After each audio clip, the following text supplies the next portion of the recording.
The US printed over $3 trillion during COVID.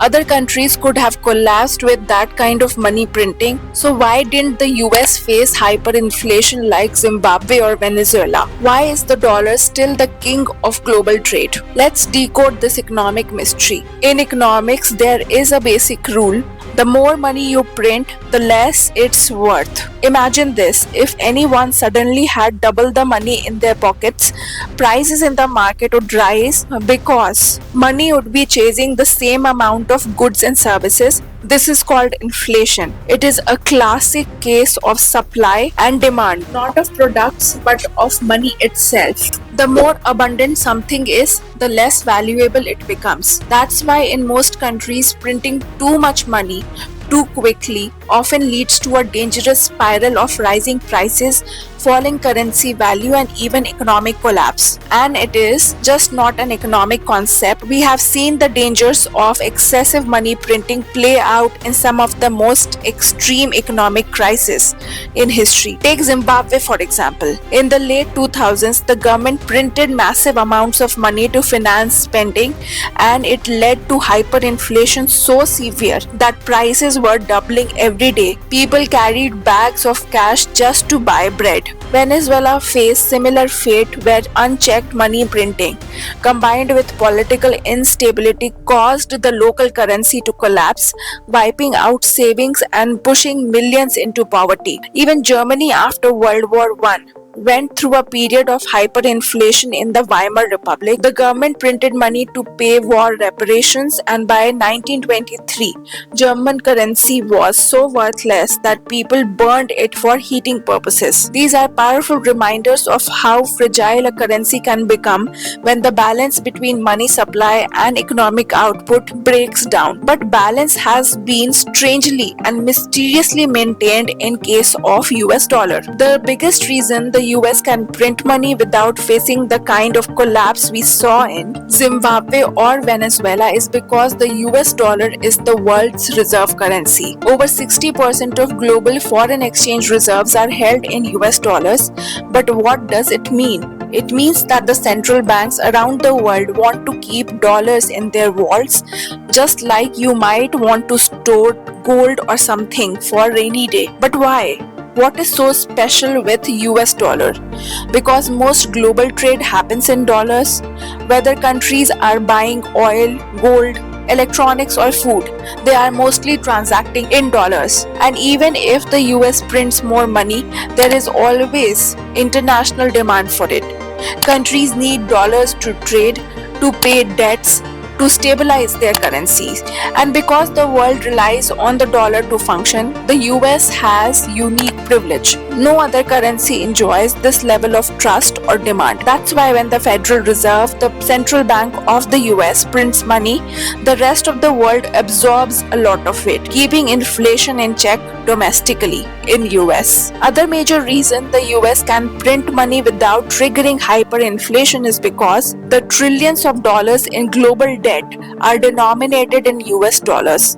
What does it mean? It means that countries, companies, and even banks across the world borrow money in US dollar. So whether it is an Indian company, a Brazilian bank, or Turkish government, if the loan is in dollars, they have to repay it in dollars. This creates built-in non-stop demand for dollar globally. These borrowers constantly need to buy dollar from market for interest payment and to repay loans. Now here is a twist. Even when the US prints more dollars, this massive global debt system pulls many of these new dollars out of the US economy and into the hands of foreign borrowers. In short, a lot of newly printed money never stays within the US borders. It gets sucked up by global demand. This dollar hunger across the world acts like sponge, soaking up excess supply. And as long as global economy keeps running on dollar debt, the demand remains strong. That's why even aggressive money printing by the Federal Reserve doesn't cause the kind of runaway inflation you would expect in any other country. Apart from this, one of the most underrated but powerful reasons why the US dollar stays strong even with large scale money printing is the deep global trust in American institutions. The US is not just printing paper, it is backed by a complex system of credibility. The Federal Reserve, the US Treasury, the legal system, the political stability, and even the unmatched power of the US military. When global investors think about where to put their money during uncertain times, they don't look for just high returns, they look for safety. And despite its flaws, the US is still seen as one of the safest bets in the world. Developing countries and emerging markets often struggle with political instability, weaker legal systems, corruption, and volatile economies. This scares off the long-term investors. But the US offers legal protection for capital, transparency, and institutions that have stood strong for decades. So when the US prints more money, global investors don't panic. Instead, many of them invest more into US assets, which are government bonds, tech stocks, real estate, because they trust that the system won't collapse. In short, the dollar is not just backed by paper, it is backed by power, order, and global confidence. And that's something most countries can't replicate, at least in the present time. But it is not just the global demand that protects the dollar.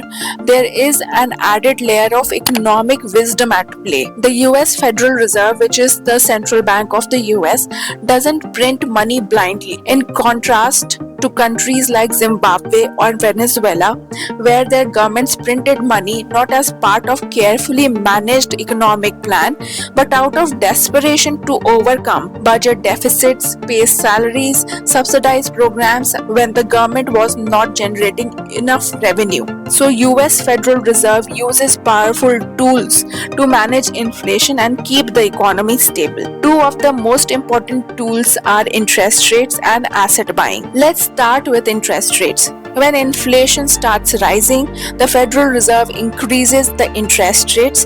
This makes borrowing more expensive and savings more attractive. So people and businesses borrow less, spend less, and inflation begins to cool down. It is like hitting the brakes on an overheated economy. The second best tool is asset buying.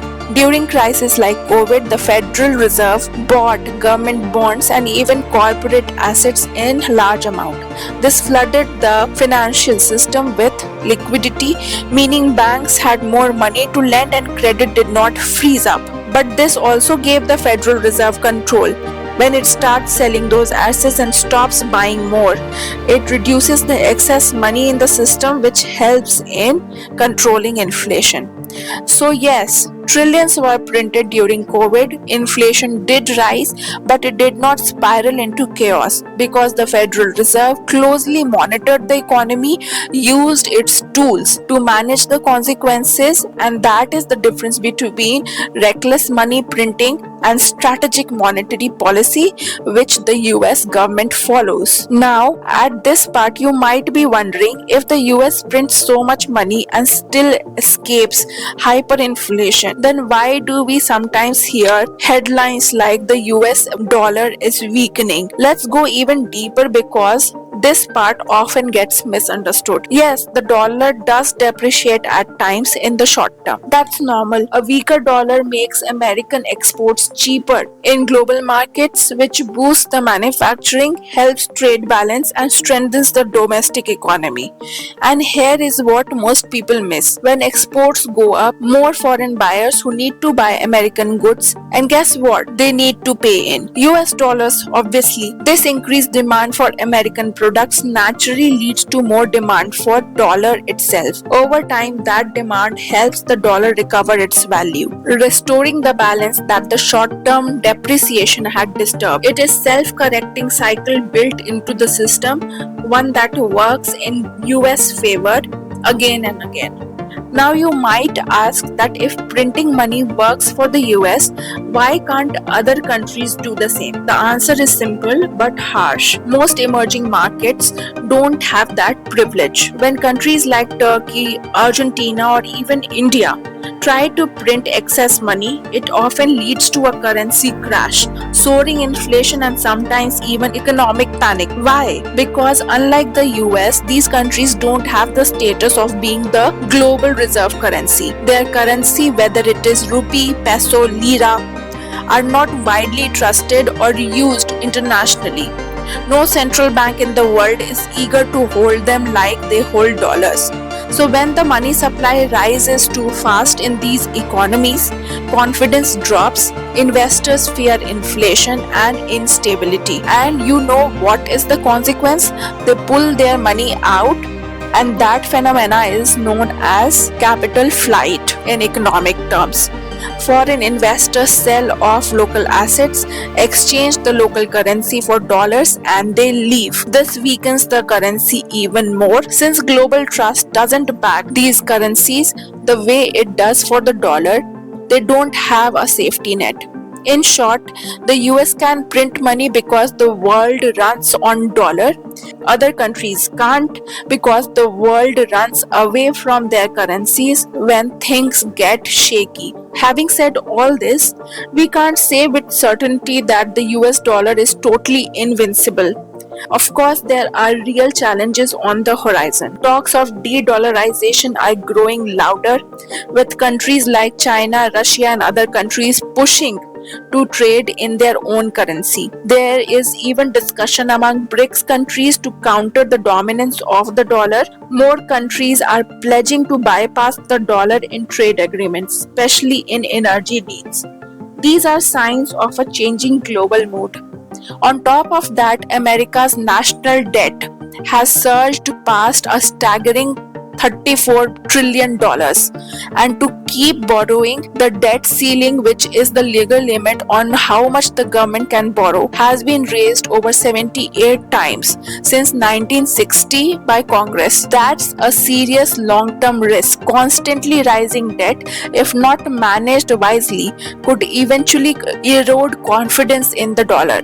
If trust weakens and foreign investors begin to question America's ability to pay, there could be a beginning of real trouble. So yes, while the dollar remains dominant today, its strength is not guaranteed forever. It holds power because the world still trusts it more than any alternative. Today, the only serious contender to US is China, but China has a serious credibility gap. The Chinese yuan is not freely convertible, capital controls are tight, and the political system lacks transparency. For global investors and central bank, that's a red flag. People might talk about challenging the dollar, but when it comes to parking trillions in reserves, they still prefer safety, even if it is flawed.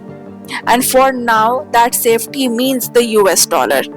So in conclusion, it can be said that what continues to keep America resilient is its structural foundation. Behind the scenes of Wall Street and global finance lies a deeper strength.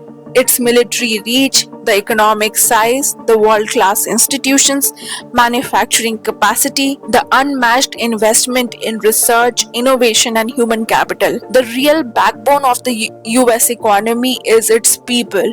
Educated, skilled, free to create, innovate, and pursue opportunities. A nation that invests in its minds and nurtures its potentials holds a kind of power that cannot be easily replaced. Financial dominance may rise or fall, but real power grounded in education, healthcare, freedom, and talent is what ultimately sustains a nation's global influence. That's it for this video. If you like the video, please like it and subscribe to the channel. Stay tuned for videos like this. Thank you so much for watching the video.